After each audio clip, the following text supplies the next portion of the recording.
আচ্ছা, সুপ্রিয় শিক্ষার্থীবৃন্দ, আচ্ছা তোমরা সবাই কেমন আছো? আচ্ছা, আলহামদুলিল্লাহ। তো আজকে আমি যে বিষয়টা আলোচনা করব আর কি, যে টপিকটা আলোচনা করব সেটা হলো কিন্তু ইংলিশ গ্রামারের সবচেয়ে গুরুত্বপূর্ণ একটা টপিক, সবচেয়ে গুরুত্বপূর্ণ একটা টপিক। তো সেই গুরুত্বপূর্ণ টপিকটা কিন্তু আমরা কিন্তু অনেকেই কিন্তু অনেকভাবে করে আসছি, কিন্তু আমাদের জানতে হবে যে আসলে সহজ পদ্ধতিটা কোনটা, অর্থাৎ কোন পদ্ধতিটা অ্যাপ্লাই করলে আমরা খুব ভালোভাবে শিখতে পারবো। তো পদ্ধতির মধ্যে কিন্তু কিছু কিছু পদ্ধতি আছে সহজ পদ্ধতি, আর একটি কী পদ্ধতি আছে, জটিল পদ্ধতি আছে। তো আমরা চেষ্টা করব যে সহজ পদ্ধতিতে খুব ভালোভাবে শেখার জন্য। তো আজকে গ্রামারের সবচেয়ে গুরুত্বপূর্ণ যে পার্ট, যে গ্রামারের সবচেয়ে গুরুত্বপূর্ণ যে অংশ, সেটা হলো টেন্স। তো এই বিষয়ে আমি আলোচনা করতে যাচ্ছি আর কি। আশা করি তোমরা খুব মনোযোগ সহকারে এটা শ্রবণ করবে এবং ভালোভাবে শেখার চেষ্টা করবে। ওকে, ঠিক আছে, let's start my class M Hasan ABC of English. তো আমরা প্রথমে যেটা শিখতে যাচ্ছি সেই টপিকটার নাম কি? টেন্স। সেই টপিকটার নাম হলো টেন্স। তো টেন্স কিন্তু আমরা কিন্তু ছোটোবেলা থেকেই পড়ে আসতেছি, তাই না? ছোট্টবেলা থেকে পড়ে আসতেছি, কিন্তু আমরা কিন্তু দেখতেছি যে আমাদের যে টেন্সের যে স্ট্রাকচার আছে, স্ট্রাকচারগুলো কিন্তু আমরা ভালো করে বুঝি না। তো স্ট্রাকচার বোঝার জন্য আমাদেরকে করতে হবে কি, যে ইজি যে ওয়ে, সে ওয়েটা অবলম্বন করতে হবে। তো আমরা টেন্সের ডেফিনিশনটা আগে জেনে নিই। ডেফিনিশনটা হলো টেন্স অর্থ হলো কাল।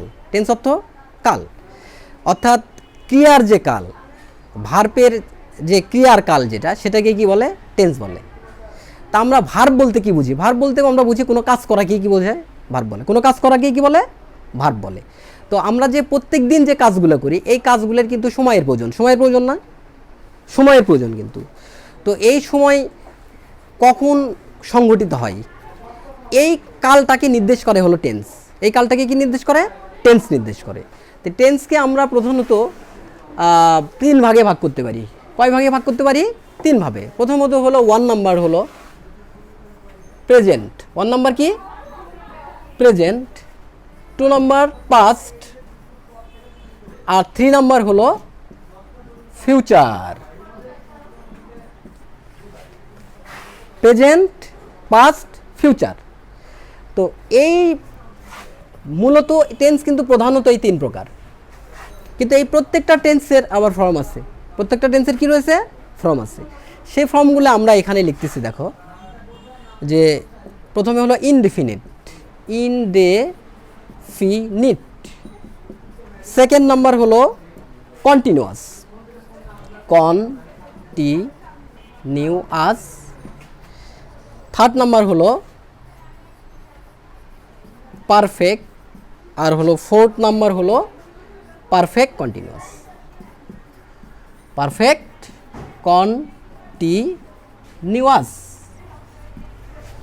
ওকে, তো মূলত টেন্স হলো এই 3 প্রকার। তো 3 প্রকারে কিন্তু প্রত্যেকটা কিন্তু আমরা গঠন জানতেছি। দেখো, প্রত্যেকটা টেন্সের কিন্তু এগুলো কিন্তু ফর্ম। 1 নাম্বার কি? 1 নাম্বার কি বলছে বলো তো? Indefinite. 2 number continuous, 3 number perfect, আর 4 নাম্বার হলো পারফেক্ট কন্টিনিউয়াস। তো আমরা যদি এই জায়গাতে যদি এগুলো কিন্তু ফর্ম, এই 4টা হলো ফর্ম। এখানে যদি আমরা এই প্রেজেন্টটা যুক্ত করে দিই, এখানে কি লেখা আছে বলো তো? প্রেজেন্ট। এই প্রেজেন্টটা যদি এগুলোর সামনে বসাই দেই, দেখো প্রেজেন্ট, তাহলে কি হবে? দেখো, এই সবগুলোই কিন্তু প্রেজেন্ট হয়ে যাবে। সবগুলো কি হয়ে যাবে? প্রেজেন্ট হয়ে যাবে। কেমনে হবে? দেখো, present indefinite, present continuous, present perfect, present perfect continuous. অনুরূপভাবে আমরা যদি এখানে পাস্ট বসে দিই, কি বসে দেই? পাস্ট, তাহলে এগুলো সবগুলোই কিন্তু কি হয়ে যাবে? পাস্ট হয়ে যাবে। কিন্তু পাস্ট বসে দিলে পাস্ট হয়ে যাবে। Past indefinite, past continuous, past perfect, past perfect continuous. আবার যদি এখানে যদি ফিউচার বসে দিই, এটা সবাই বোঝার চেষ্টা করবা। ফিউচার বসে দিলে এগুলো এখানেও কিন্তু ফিউচার, সবগুলোই ফিউচার হয়ে যাবে। অর্থাৎ future indefinite, future continuous, future perfect, future perfect continuous. তো আমরা যখন স্ট্রাকচার শিখব, মানে গঠনটা শিখবো আর কি, তো গঠনগুলোকে কি আমরা এভাবে করব? নো, এইভাবে আমরা যখন করব তখন পদ্ধতিটা আসলে অনেক জটিল হয়ে যাবে। তো আমরা এখন খুব সহজভাবে আর কি, সহজ পদ্ধতিতে মানে স্ট্রাকচার, গঠনগুলোকে জানার চেষ্টা করব। তো কীভাবে? দেখো, আমরা যদি শুধু এই ফর্মগুলোকে চিনি, দেখো শুধু এই ফর্মগুলা, এখানে দেখো এখানে এটা হলো ফিউচার, মিশে গেছে আর কি। তো এখানে যদি আমি আমাদের প্রথম ফর্মটা কি ছিল, 1 নম্বর ফর্মটা কি ছিল একটু বলবা? 1 নম্বর ফর্মটা কি ছিল? ইনডিফিনিট। কি ছিল? ইনডিফিনিট ছিল না? 2 নম্বর ফর্মটা কি ছিল? কন্টিনিউয়াস। তো 1 নম্বর ফর্মটা ইনডিফিনিট ছিল, তা আমরা এগুলোর আগে যদি শুধু ইনডিফিনিট যুক্ত করি, কি যুক্ত করব? ইনডেফিনিট। ভালো করে খেয়াল করে দেখো, ইনডিফিনিট যুক্ত করে দেব।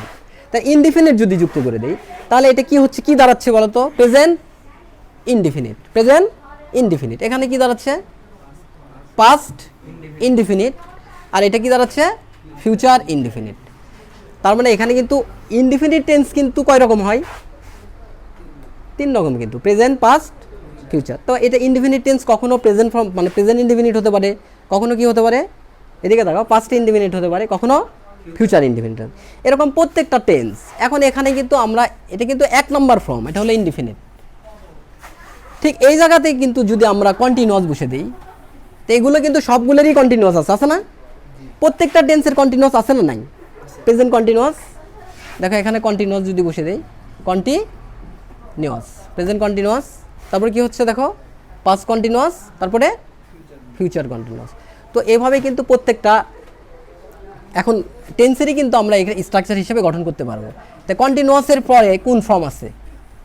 কন্টিনিউয়াসের পরে আমরা কিন্তু এই যে এখানে লিখে দিছিলাম, ফর্ম কিন্তু 4টা। ইনডেফিনিট, কন্টিনিউয়াস, কন্টিনিউয়াস, পারফেক্ট, আর একটা কি বলো, সমস্যা নাই, পারফেক্ট কন্টিনিউয়াস, কন্টিনিউয়াস। তো এর ভিতরে কিন্তু আমরা কিন্তু কয়টা শিখলাম এখন? ইনডিফিনিট আর কি কন্টিনিউয়াস। তো এরপরে কিন্তু আরেকটা কি আছে বলো তো? 3rd নাম্বারটা পারফেক্ট আছে না? তো এই 3টারই তো পারফেক্ট আছে, 3টারই পারফেক্ট আছে না? Present perfect, past perfect, future perfect. তোমরা কি বুঝতে পারছো? তো এইভাবে কিন্তু আমরা কিন্তু ইজিলিভাবে এই গঠনগুলো করতে পারবো কিন্তু। তো এই পারফেক্টের পরে আরেকটা আছে পারফেক্ট কন্টিনিউয়াস। পারফেক্ট কন্টিনিউয়াসও যদি আমরা এখানে দেই, এটাকেও অনুরূপভাবে কিন্তু এভাবে করতে পারবো। তো এখানে আমরা স্ট্রাকচারগুলো জানবো। দেখো স্ট্রাকচারগুলো কীভাবে হবে। আমরা তো জানি যে তোমরা স্ট্রাকচারগুলোতে দেখা যাচ্ছে অনেক স্টুডেন্ট বলে যে স্যার আমাদের স্ট্রাকচার মনে থাকে না। এই মনে না থাকার কারণ কি জানো? সেটা হলো কি যে আমরা মানে শেখার যে একটা মানে ইজি ওয়ে আছে, এইটাই আমরা জানি না আর কি। তো এটা যখন আমরা না জানবো তখন কিন্তু আমরা ভালো করে শিখতে পারবো না, কারণ শেখার কিন্তু অনেক পদ্ধতি আছে। কখনো একটা বিষয় দেখা যাচ্ছে আমরা খুব মানে সহজভাবে শিখতেছি, তো সেটা কিন্তু মাথার মধ্যে কি খুব দ্রুত ঢুকে যাবে না। কিন্তু ওই পদ্ধতিটা যদি আমরা অ্যাপ্লাই না করে যদি আমরা সহজ পদ্ধতি গ্রহণ করি, তাহলে দেখবা যে ওই বিষয়টা তুমি কিন্তু খুব ভালোভাবে কি শিখবা, কিন্তু মাথার মধ্যে ঢুকবে। তো এখন আমরা দেখো, আমরা যেটা করব, প্রথমে আমরা কি করছিলাম, প্রথম ইনডিফিনিট, প্রথম ফর্মটার নাম কি বলো তো? ইনডিফিনিট। ইনডিফিনিট। আচ্ছা, এই ইনডিফিনিট কয় রকম হয় বলো তো? কয় রকম হয়? 3 রকম হয়। বলবা কি কি? একটা হলো প্রেজেন্ট, তারপরে পাস্ট, হ্যাঁ গুড, আরেকটা হলো ফিউচার। এরকম হয় না? আচ্ছা, তারপরে আরেকটা খেয়াল করে, ইনডিফিনিটের পরে আরেকটা কোন ফর্ম আছে? কন্টিনিউয়াস। Good, continuous. কন্টিনিউয়াস। এই কন্টিনিউয়াস কি এই 3 রকমই না? একই কিন্তু। দেখো দেখো কত সহজ। আমরা কিন্তু অনেক সহজভাবে কিন্তু এই টেন্সগুলোকে আয়ত্ত করতে পারি। প্রেজেন্ট, আরেকটা কি? আরেকটা কি? Future. Future, present, past, future, continuous এরকম। আবার কিন্তু দেখা যাচ্ছে কি যে কন্টিনিউয়াসের পরে কি আছে বলো তো? ইনডিফিনিট, কন্টিনিউয়াস, এরপরে কোনটা আছে? পারফেক্ট। পারফেক্ট। এই পারফেক্ট এই 3 রকমেরই না? প্রেজেন্ট, তারপর কি? পাস্ট, আরেকটা কি বলো? ফিউচার। তাহলে দেখো এখানে 3, কয়টা টেন্স এখানে দেখো? 3, 3 এ 6, 3 এ 9। আরেকটা আছে কি পারফেক্ট কন্টিনিউয়াস, শেষেরটা কি বলো তো পারফেক্ট কন্টিনিউয়াস। এই দেখো, তাহলে মোটামুটিভাবে কিন্তু আমাদের কিন্তু একই জিনিস দিয়ে কিন্তু আমরা সবগুলো করতে পারতেছি। আমাদের কি আলাদা করে কি কোনো মুখস্থ করার দরকার আছে? দরকার নাই কিন্তু। তাহলে আমরা এই তিনটা ফর্ম যদি জানি, অর্থাৎ প্রেজেন্ট, পাস্ট আর কি ফিউচার, এই তিনটা ফর্ম জানলে, আর যদি আমাদের এই চারটা যদি মুখস্থ থাকে, ইনডিফিনিট, কন্টিনিউয়াস, পারফেক্ট আর পারফেক্ট কন্টিনিউয়াস, তাহলে কিন্তু পুরো গঠনই আমাদের কি হয়ে যাবে, মুখস্থ হয়ে যাবে। তাহলে এক্ষেত্রে কিন্তু তোমাদের ভোলার কোনো সম্ভাবনা কি নাই। কিন্তু আমরা দেখা যায় টেন্সকে কিন্তু কি করি, গরমিল করে ফেলি। তো গরমিল হওয়ার এখানে কোনো সম্ভাবনা নাই যদি আমরা সেটাকে সঠিকভাবে শিখি। এখানে দেখো, তাহলে প্রেজেন্ট ইনডিফিনিট, এটা কি প্রেজেন্ট কি, এটা ইনডিফিনিট। পরেরটা কি ইনডিফিনিট না? একই তো, ইনডিফিনিটই তো। এগুলো সব কি ইনডিফিনিট না? ডট দিয়ে দিলাম। আর এগুলো কিন্তু সবগুলোই কি কন্টিনিউয়াস, কিন্তু এটা হলো প্রেজেন্ট কন্টিনিউয়াস। এটা কি প্রেজেন্ট কন্টিনিউয়াস, এটা হলো পাস্ট কন্টিনিউয়াস, আর এটা হলো ফিউচার কন্টিনিউয়াস। ওকে, আবার এটাও কিন্তু ওরকমই, তাই না? প্রেজেন্ট এটা কি বলো তো, এটা পারফেক্ট, খালি ডট দিয়ে দিব তাহলেই কিন্তু হয়ে যাবে প্রেজেন্ট পারফেক্ট, খালি ডট দিয়ে দিলাম, দেখো ফিউচার পারফেক্ট। তাহলে কি আমাদের কি এগুলো কি মুখস্থ করা লাগবে? একটা বুঝলেই দেখা যাচ্ছে সবগুলোই কিন্তু বুঝে যাবো। কিন্তু গঠনগুলোর দিকে আমরা দেখো, গঠনগুলোর দিকে তাকাই। এখন আমরা গঠনের দিকে যাব, একটু গঠনগুলো দেখো। এখানে গঠনের দিকে যাই, দেখো এটা কি আছে, ইনডিফিনিট না? প্রেজেন্ট ইনডিফিনিট, প্রেজেন্ট ইনডিফিনিট, তাই না? তো এটার গঠনটা দেখো, খেয়াল করো। প্রথমে হলো সাবজেক্ট, প্রথমে কি subject plus V1 plus object. আমরা V1 বুঝি তো নাকি? V1 হলো মূল ভার্বের কি ফর্ম, প্রেজেন্ট ফর্ম। তাহলে এটা হলো প্রেজেন্ট ইনডিফিনিট। আর প্রেজেন্ট ইনডিফিনিটের পরে কোনটা আছে বলো? Past indefinite. তো এই পাস্ট ইনডিফিনিটটা কি হবে? সাবজেক্ট প্লাস, এখানে দেখো এখানে কিন্তু V1 আছে, এখানে কি V1 হবে না? হ্যাঁ, তার মানে এখানে V2 হবে। V2 মানে হলো ভার্ব টু, বলতে আমরা ভার্বের পাস্ট ফর্ম বুঝি। ভার্বে কি বোঝায়? পাস্ট ফর্ম বোঝায়। প্লাস এখানে অবজেক্ট। তারপরে কি দেখো, আর একটা কি আছে বলো? Future indefinite. তো ফিউচার ইনডিফিনিট, তো এটার গঠনটা কি দেখো? প্রথমে subject plus shall oblique will plus কি হবে? V1 plus object. এখানে আমরা দেখো, আমরা কিন্তু সিকোয়েন্স ধরে রাখবো। সিকোয়েন্স বলতে দেখো এখানে প্রেজেন্ট ইনডিফিনিটে কিন্তু যে দেখতেছি আমরা, কিন্তু এই প্রেজেন্ট ইনডিফিনিট আর পাস্ট ইনডিফিনিটের মধ্যে কি পার্থক্য বলো তো? এই দেখো এখানে সাবজেক্ট, এখানে অবজেক্ট, তাহলে পার্থক্যটা কোথায় বলো তো? এখানে V1 আর এখানে কি V2। তার মানে আমরা কিন্তু এখানে কম্পেয়ার করতে পারছি যে কোনটা প্রেজেন্ট ইনডিফিনিট, কোনটা পাস্ট ইনডিফিনিট। তো এই জন্য যদি মূল ভার্ব প্রেজেন্ট ফর্ম হয় তাহলে কি হয়? Present indefinite. আর মূল ভার্ব যখন কি হয়, পাস্ট ফর্ম হয়, তখন কোন টেন্স হয়? Past indefinite. এটা কিন্তু আমরা কম্পেয়ার করতে পারছি, মানে তুলনা করতে পারছি যে প্রেজেন্ট ইনডিফিনিট কখন হয়, পাস্ট ইনডিফিনিট কখন হয়। আর এই জায়গায় হবে কি দেখো, এখানে খেয়াল করে দেখো, এই যে সূত্রটা এই ফিউচার ইনডিফিনিটের, যে সাবজেক্ট শ্যাল বা উইল V1 প্লাস অবজেক্ট, এখানে এটা কোন টেন্সের সাথে মিল আছে দেখো তো? এই তিনটার মধ্যে কোনটার সাথে মিল আছে দেখো তো? এই যে দেখো, সাবজেক্ট V1 অবজেক্ট, তাহলে মিল আছে না? তাহলে মিল কোনটা নাই? শ্যাল বা উইল। তার মানে আমরা এখানে বুঝতে পারছি যে যদি সাবজেক্টের পরে যদি শ্যাল উইল থাকে, সাবজেক্টের পরে যদি কি থাকে? শ্যাল উইল থাকে, মূল ভাব তো প্রেজেন্ট ফর্ম থাকবেই, তাহলে সেটা কি হবে? ফিউচার ইনডিফিনিট হবে। কিন্তু এই শ্যাল উইলটা যদি আমি এখানে বাদ দিয়ে দিই, ধরো বাদ দিয়ে দিলাম, তাহলে এটা কোন টেন্সের গঠন হলো দেখো? কারণ এই গঠনটাও চলে আসলো subject plus V1 plus object. তার মানে এটা কিন্তু এটার সাথে মিল আছে, না? তার মানে আমরা কিন্তু এখানে দেখো প্রেজেন্ট ইনডিফিনিট আর কি ফিউচার ইনডিফিনিট, এটা কিন্তু আমরা বুঝতে পারলাম যে প্রেজেন্ট ইনডিফিনিট আর ফিউচার ইনডিফিনিট এর গঠন কিন্তু প্রায় একই রকম। শুধু পার্থক্য কোথায়? হেল্পিং ভার্বে, যে আমরা যদি সাবজেক্টের পর যদি শ্যাল উইল বসাই দেই, কি বসাই দেই, শ্যাল উইল বসাই দেই, তাহলে সেটা হয়ে যাবে ফিউচার ইনডিফিনিট। আর শ্যাল উইলটা যদি না দিই, বাদ রাখি, তাহলে সেটা কি হবে, ফিউচার ইনডিফিনিট, তাই হবে না? এই হলো ইনডিফিনিটের গঠন। আচ্ছা, তো এখানে এটা হলো ইনডিফিনিটের গঠন। তো ইনডিফিনিটের পরে কি আছে দেখো, বলো তো কি আছে, এই কন্টিনিউয়াস। তো কন্টিনিউয়াসের গঠনটা কি হবে, এটা কি আছে, প্রথমে কি আছে প্রেজেন্ট, তারপরে কি হবে পাস্ট, তারপরে ফিউচার। এখানে প্রেজেন্ট, এটা কি কন্টিনিউয়াস, তাই না, কন্টিনিউয়াস। আর এগুলো তো ওরকমই, পাস্ট কন্টিনিউয়াস, আর একটা কি ফিউচার কন্টিনিউয়াস। এখন এটার গঠনটা জানি। আর প্রেজেন্ট কন্টিনিউয়াসের গঠনটা কি হবে দেখো, খেয়াল করো, সাবজেক্ট প্লাস V1 এর সাথে কি হবে, আগেই হবে আইএনজি, এম অবলিক ইস অবলিক কি হবে আর, প্লাস ভার্বের সাথে কি হবে আইএনজি প্লাস কি হবে অবজেক্ট। আর পাস্ট কন্টিনিউয়াসে যায় দেখো, পাস্ট কন্টিনিউয়াসে আমরা একটু খেয়াল করি বোর্ডের দিকে, সবাই বোর্ডের দিকে খেয়াল করি। তারপরে এখানে দেখো, এখানে পাস্ট কন্টিনিউয়াসে যে কি হবে সাবজেক্ট প্লাস, এখন এখানে খেয়াল করে দেখো, এখানে কিন্তু সাবজেক্ট আছে না, ভার্বের সাথে আইএনজি আর অবজেক্ট। এখানে বাদ গেল কোনটা দেখো তো, এই যে অ্যামিসার।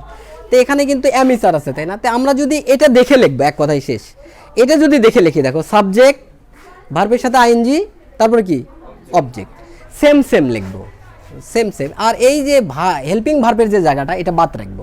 তাই সাবজেক্ট এটা বাদ রাখলাম, এই জায়গাটা আমি বাদ রাখলাম।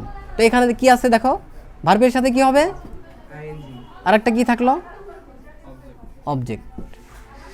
আর ফিউচারে যায় কি হবে, ফিউচারটা আমরা ওইভাবে দেখে লিখবো। কি কি লিখবো বলো, সাবজেক্ট প্লাস, এটা বাদ, এখানে গ্যাপ রাখলাম, ভার্বের সাথে কি হবে আইএনজি প্লাস কি হবে অবজেক্ট, এই তো। এখানে কিন্তু দেখো প্রত্যেকটা টেন্সের গঠন, এখানে আমি একটু মিশিয়ে দিই দেখো। তাহলে এখানে দেখো তো সবগুলো আমি যে লিখছি এখানে, এই সবগুলো কি একই রকম না, সাবজেক্ট ভার্বের সাথে আইএনজি অবজেক্ট, সাবজেক্ট ভার্বের সাথে আইএনজি অবজেক্ট, সাবজেক্ট ভার্বের সাথে, এই কয়েকটা, এই তিনটা টেন্সের মধ্যে কোনো পার্থক্য আছে, আছে? কিন্তু পার্থক্যটা কোথায় বলো তো, হেল্পিং ভার্বে এখানে এম ইস আর দিতে হবে, এম ইস আর, এটা হলো প্রেজেন্ট কন্টিনিউয়াস। কিন্তু এম ইস আর এর জায়গায় এখানে যদি আমি ওয়াস ওয়ার দিই, কি দেবো ওয়াস ওয়ার, তাহলে এটা কি হবে ফিউচার এখানে পাস্ট কন্টিনিউয়াস, তাহলে কি এটা কি হবে পাস্ট কন্টিনিউয়াস। তো এখানে যদি আমি এই হেল্পিং ভার্বের জায়গায় যদি আমি শ্যাল বি উইল বি দেই, কি দেবো shall be oblique will be, তাহলে এটা কি হবে ফিউচার কন্টিনিউয়াস। তার মানে কিন্তু আমরা কিন্তু এখানে বুঝতে পারতেছি একটা জিনিস, খেয়াল করো, এই প্রেজেন্ট কন্টিনিউয়াস, পাস্ট কন্টিনিউয়াস আর ফিউচার কন্টিনিউয়াসের মধ্যে কি পার্থক্য বলো তো দেখি একজন, কিসের পার্থক্য? তার মানে আমরা যদি এখানে একটা মুখস্থ করি, ধরো একটা প্রেজেন্ট কন্টিনিউয়াস, এই গঠনটা যদি মুখস্থ করি, বাকি দুটো কি করা লাগবে, শুধু কি করলে হচ্ছে বলো তো, শুধুমাত্র হেল্পিং ভাবটা যদি আমি চেঞ্জ করে দিই, এখানে আমি স্যার, এখানে কি আর এখানে কি শ্যাল বি উইল বি, এটা চেঞ্জ করে দিলে কিন্তু অতি সহজে হয়ে যাচ্ছে না? তাহলে কি আমাদের মুখস্থ করা লাগবে? আমি বুঝি না, তোমরা অনেক স্টুডেন্ট বলো যে স্যার আমাদের গঠন মনে থাকে না, কিন্তু আমরা যদি এভাবে সিস্টেমেটিকভাবে করি তাহলে কিন্তু অবশ্যই কি থাকবে, মনে থাকবে। যে যদি আমি স্যার থাকে প্রেজেন্ট কন্টিনিউয়াস, যদি ওয়াস ওয়ার থাকে তাহলে কি হবে পাস্ট কন্টিনিউয়াস, আর যখন শ্যাল বি উইল বি থাকবে ফিউচার কন্টিনিউয়াস। আর বাকিগুলো সব কি সেম না, সব এক, সাবজেক্ট এগুলো বাকি যেগুলো আছে এগুলো কিন্তু সব এক। আচ্ছা, এরপরে কোন ফর্ম থাকলো বলো তো, পারফেক্ট। আচ্ছা দেখো, পারফেক্টটা দেখো, পারফেক্ট, আর লেখা কি বোঝা যাচ্ছে না, ছোট হচ্ছে খুব, একটু বলো, ঠিক আছে? আচ্ছা, পারফেক্ট, এই পারফেক্ট কয় রকম, কি কি, প্রেজেন্ট, আর একটা কি পাস্ট, আর একটা কি বলো ফিউচার, এই যে ফিউচার, ফিউচার। তো এখানে খালি পারফেক্টটা যুক্ত করে দেবো, এদিক তাকাও, পারফেক্টটা কি করব যুক্ত করে দেবো, এই যে পারফেক্ট যুক্ত করে দিলাম। তাহলে একটার গঠন আমরা লিখলে বাকি দুটোর কিন্তু এমনি পারবো। তো এটার গঠনটা দেখো, প্রথমে কি হবে, সাবজেক্ট প্রেজেন্ট পারফেক্ট কি হবে, subject plus have oblique has plus verb 3 plus কি অবজেক্ট, এটা কিন্তু গঠন। ঠিক অনুরূপভাবে কিন্তু আমরা যদি সেম সেম লিখি, এগুলো যদি সেম লিখি, এই যে পাস্ট যে পারফেক্টটা আছে দেখো, পাস্ট পারফেক্ট, এটাকে যদি আমরা সব ঠিক রাখবো, সাবজেক্টের পরে কি আছে বলো তো, এদিকে তাকাও, হ্যাভ বা হ্যাজ আছে। তো এটাকে যদি আমি বাদ রাখি তাহলে কি থাকবে, ভি3 আর কি অবজেক্ট। তাহলে এটা কিন্তু আমরা পুরোটাই যদি এখানে দিই দেখো, সাবজেক্ট প্লাস কি হবে, হ্যাভ হ্যাজ বাদ দিলাম, এটা গ্যাপ রাখলাম, ভি3 তারপর আরেকটা কি আছে অবজেক্ট। ঠিক এটাও কিন্তু এইভাবেই লিখবো, ফিউচার পারফেক্ট, সাবজেক্ট প্লাস এটা গ্যাপ রাখলাম, তারপর কি আছে দেখো, দেখে বলো, ভি3 প্লাস অবজেক্ট। তাহলে দেখো তো এই টেন্সগুলোর গঠনের মধ্যে কোনো পার্থক্য আছে, কোনো কি পার্থক্য আছে? শুধু আমরা কি পার্থক্য পাচ্ছি, হেল্পিং ভার্বে, এখানে হ্যাভ হ্যাজ, প্রেজেন্ট পারফেক্ট যখন হয় এখানে কি হয় হ্যাভ হ্যাজ, যখন পাস্ট পারফেক্ট হয় তখন কি হয়, তখন এখানে হবে হলো হ্যাড, আর যখন ফিউচার পারফেক্ট হবে তখন কি হবে, শ্যাল হ্যাভ উইল হ্যাভ। এখানে কিন্তু শ্যাল হ্যাভ উইল হ্যাভ, এই যে শ্যাল হ্যাভ অবলিক কি উইল হ্যাভ। তাহলে কিন্তু আমরা দেখো সিকোয়েন্স ধরে ধরে আমরা যদি করি, আমাদের কিন্তু গঠনগুলো কিন্তু ইজিভাবে কি হয়ে যাচ্ছে, মুখস্থ হয়ে যাচ্ছে। এরপরে কিন্তু তোমাদের কিন্তু যখন আমি এই জিনিসগুলো ধরবো, আশা করি কিন্তু ভুল হবে না, ভুল হবে না ইনশাল্লাহ, সবাই ভালো করে পারবে আর কি। তো এখানে লাস্টের যেটা আছে সিকোয়েন্স, লাস্টের যে ইয়েটা আছে সেটা কোনটা আছে বলো তো, শেষেরটা কোনটা, পারফেক্ট কন্টিনিউয়াস। তো পারফেক্ট কন্টিনিউয়াসও কিন্তু ঠিক এরকমই, তাই না, present perfect, past perfect, future perfect. শুধু আমরা future, present perfect continuous, past perfect continuous, future perfect continuous, শুধুমাত্র যদি আমরা একটা জানি প্রেজেন্ট পারফেক্ট কন্টিনিউয়াস, তাহলে কিন্তু বাকি দুটো কিন্তু এমনি হয়ে যাবে। প্রেজেন্ট পারফেক্ট কন্টিনিউয়াসও আমরা ওইভাবে করব, সাবজেক্ট প্লাস কি হবে, হ্যাভ বিন হ্যাজ বিন, ভার্বের সাথে কি হবে, আইএনজি প্লাস কি অবজেক্ট। আর পাস্ট পারফেক্টে যে শুধুমাত্র কি পরিবর্তন হবে বলো তো, হেল্পিং ভার্ব, হেল্পিং ভার্ব কি বসবে বলতে পারবা, হ্যাড বিন। আর ফিউচার পারফেক্টে যে কি হবে, shall have been oblique will have been দিলে কিন্তু আমরা কিন্তু টেন্স কিন্তু সহজেই কিন্তু আমরা এখানে কিন্তু আয়ত্ত করতে পারবো। টেন্সের গঠন নিয়ে আমার মনে হয় না যে আর অন্য কারো কোনো কি সমস্যা। আচ্ছা, তো আমরা কিন্তু এখন আমরা টেন্সের যে 12টা টেন্সের গঠন জানলাম, কয়টা টেন্সের গঠন জানলাম, তো 12টা টেন্সের গঠন কি তোমাদের কাছে খুব কঠিন লাগলো? আমরা শুধু মনে রাখবো, এখন সবাই আমার দিকে তাকাও, এখন বোর্ডের কাজ কিন্তু শেষ। এখন আমি বলি আমাদের প্রধান টেন্স কয়টা বলো তো, 3টা, প্রেজেন্ট পাস্ট ফিউচার, কথা বলো সমস্যা, প্রেজেন্ট পাস্ট ফিউচার। কিন্তু আমাদের যে ফর্মগুলো আছে সেই ফর্মগুলো মনে রাখতে হবে। ফর্ম কয়টা বলো তো, 4টা, 1 নাম্বার ইনডিফিনিট, 2 নাম্বার, 3 নাম্বার, আর 4 নাম্বার হলো পারফেক্ট কন্টিনিউয়াস। ওকে, তা আমরা 3টা টেন্স মনে রাখবো, প্রধান টেন্স 3টা, প্রেজেন্ট পাস্ট আর ফিউচার। আর আরেকটা মনে রাখবো কি, ফর্ম মনে রাখবো, ইনডিফিনিট, কন্টিনিউয়াস, পারফেক্ট আর পারফেক্ট। এই 4টা যখন আমরা মনে রাখবো, যে প্রত্যেকটা টেন্সই কিন্তু 3 রকমের, ইনডিফিনিট কয় রকম, 3 রকম, ওই প্রেজেন্ট পাস্ট ফিউচার, কন্টিনিউয়াসও কি এই 3 রকমেরই কিন্তু, প্রেজেন্ট পাস্ট আর ফিউচার। তাহলে present continuous, past continuous, future continuous. আবার আবার পারফেক্টও কিন্তু একই, এই 3 রকম। আবার ফিউচারও কি ওই পারফেক্ট কন্টিনিউয়াসও কি এই, বুঝতে পারছো? তাহলে আমরা কিন্তু এইভাবে যদি সিকোয়েন্স ধরে ধরে করি, আমার মনে হয় না যে তোমাদের বুঝতে কোনো সমস্যা হবে। তা আজকের ক্লাসের পর থেকে টেন্স নিয়ে আমার মনে হয় যে কারো কোনো সমস্যা এটা মনে হয় থাকবে না। তোমরা কি সবাই বুঝতে পারছো? আচ্ছা, এর পরবর্তী ক্লাসে আমি শেখাবো টেন্স দিয়ে আমরা কিভাবে বাক্য গঠন করতে পারি, টেন্স দিয়ে আমরা কিভাবে বাক্য গঠন করতে পারি, এবং টেন্সটাকে আমরা কিভাবে শিখতে পারি। আমরা কি খালি গঠন দ্বারাই টেন্স শিখবো? নো, গঠন তো বিরাট একটা ব্যাপার, সাবজেক্ট, তারপরে কি বলবে হেল্পিং ভার্ব, তারপরে মূল ভার্ব, তারপরে অবজেক্ট, এগুলো দেখে কিন্তু আমরা গঠন বসবো, তাই না? কিন্তু এটা দেখে না, আমরা একদম ইজি ওয়েতে শিখবো, সেটা হলো ভার্ব দেখে চিনবো। কি দেখে শিখবো? ভার্ব দেখে। আমরা কিন্তু একটা ভার্ব দেখেই কিন্তু আমরা নির্ণয় করতে পারবো যে এটা এই টেন্স, এটা এই টেন্স। যেমন ধরো ভার্বের সাথে যখন আইএনজি থাকে, কি থাকে? আচ্ছা, তখন কোন ফর্ম হয় শিখেছি না তোমাদের? তখন কোন ফর্ম হয়? কন্টিনিউয়াস, এই যে মনে রাখলাম কন্টিনিউয়াস। কিন্তু এই কন্টিনিউয়াস কিন্তু 3 রকম হতে পারে। কয় রকম? সেটা কি দেখে চিনবো? হেল্পিং ভার্ব দেখে। যখন অ্যাম ইজ আর থাকবে প্রেজেন্ট কন্টিনিউয়াস, ওয়াজ ওয়ার থাকলে কি হবে?